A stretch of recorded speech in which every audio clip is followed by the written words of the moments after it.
Assalamualaikum Baik, warahmatullahi wabarakatuh. Assalamualaikum warahmatullahi wabarakatuh. Kali ini kita akan membahas materi mengenai teks eksposisi. Materi ini ada di bab kedua pada pembelajaran bahasa Indonesia kelas 10. Menganalisis dan mengembangkan teks eksposisi. Nah, mungkin teks eksposisi sudah tidak asing ya kalian dengar. Pasti sudah banyak yang mengetahui apa teks eksposisi. Untuk itu, kita hanya akan membahas sekilas mengenai teks eksposisi. Nah, sebelum kita masuk ke materi, kita pelajari dulu kompetensi dasar yang ada dalam bab teks eksposisi. Yang pertama itu menganalisis struktur isi yang terdapat permasalahan, argumentasi, pengetahuan, dan rekomendasi kebahasaan serta teks eksposisi kebahasaan teks eksposisi yang didengar ataupun dibaca. Kemudian yang kedua adalah mengembangkan isi yang di dalamnya terdapat permasalahan, argumen, pengetahuan, dan rekomendasi teks eksposisi secara lisan dan tertulis.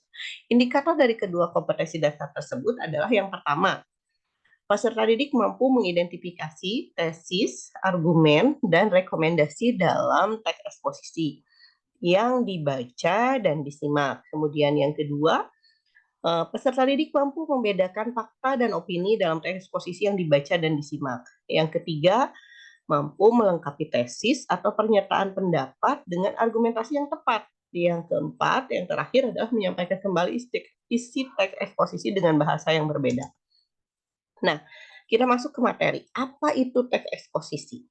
Oke, teks eksposisi adalah jenis atau ragam teks yang memiliki fungsi untuk menyampaikan gagasan-gagasan berupa pemikiran tentang suatu topik yang dibahas. Nah, kemudian struktur dari eksposisi itu ada 3. Ada yang namanya tesis, argumentasi, dan penegasan ulang.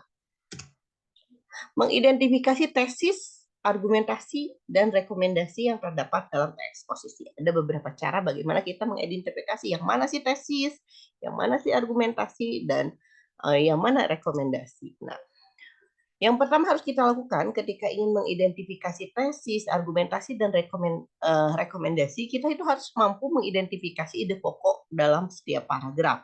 Untuk dapat menemukan isi pokok teks eksposisi, nah, kita harus dapat memulainya dengan tadi, mengidentifikasi ide pokok dalam setiap paragraf. Kemudian setiap paragraf itu biasanya dibangun oleh ada 3 unsur yang membangun sebuah paragraf. Yang pertama itu ide pokok. Yang kedua itu adalah kalimat utama. Dan yang terakhir adalah kalimat penjelas. Apa sih ide pokok? Ide pokok itu adalah pikiran yang menjiwai seluruh paragraf. Setiap paragraf memiliki satu ide pokok yang umumnya tersurat dalam kalimat utama. Kalimat utama. Kalimat utama itu adalah kalimat yang mengandung ide pokok. Kalimat utama dalam paragraf ada yang terletak di awal atau kita sebut deduktif dan ada yang terletak di akhir atau disebut juga induktif. Kemudian kalimat penjelas itu adalah kalimat-kalimat yang menjelaskan atau menguraikan gagasan yang ada dalam kalimat utama. Contoh, pendidikan merupakan salah satu hal yang sangat penting dalam kehidupan manusia.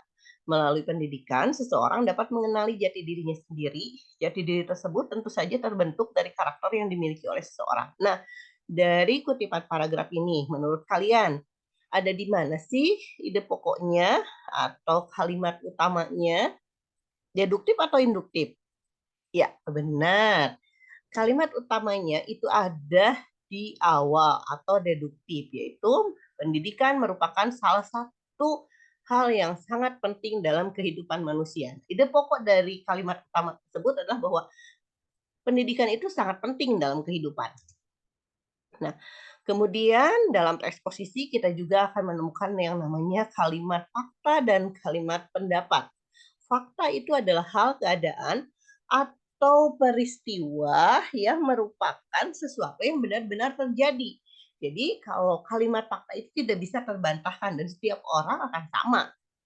Berbeda lagi dengan pendapat. Pendapat itu adalah pikiran atau pendirian yang perlu diuji kebenarannya. Oleh karena itu, pasti akan terdapat perbedaan antara orang yang satu dengan yang lainnya mengenai sebuah pendapat ya. Nah, ciri-ciri teks eksposisi. Eksposisi mempunyai ciri-ciri khusus. Yang pertama itu adalah singkat, kedua padat, akurat, berusaha menjelaskan sesuatu secara rinci. Fakta dipakai sebagai alat distribusi, fakta dipakai sebagai alat konkretasi, jadi supaya gambarannya lebih konkret, lebih nyata, lebih real ya. Kemudian yang terakhir umumnya menjawab 5W1H. Apa itu 5W1H? What, where, when, why, whom, dan how. Nah, kemudian ketika kita akan membuat sebuah eksposisi, ada tahapan-tahapan yang harus kalian pikirkan terlebih dahulu.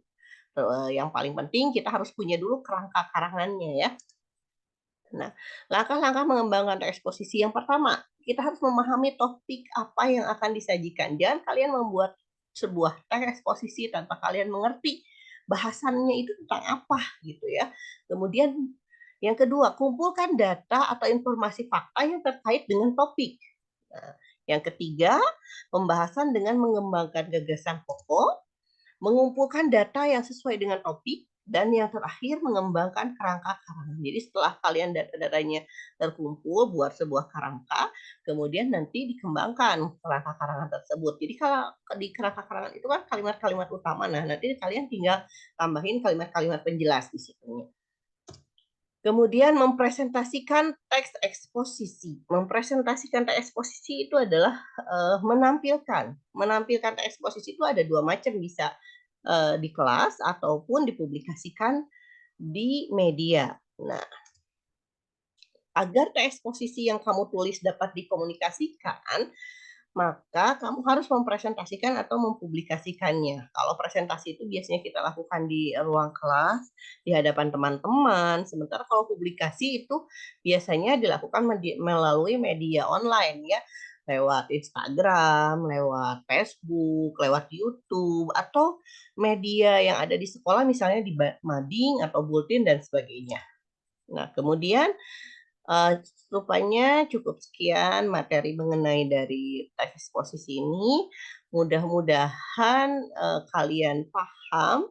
Kalau tidak paham, nanti kita akan bahas kembali dan kita akan kalian bisa baca modulnya karena selain video ini, Ibu kirimkan juga modulnya. Semangat ya semuanya.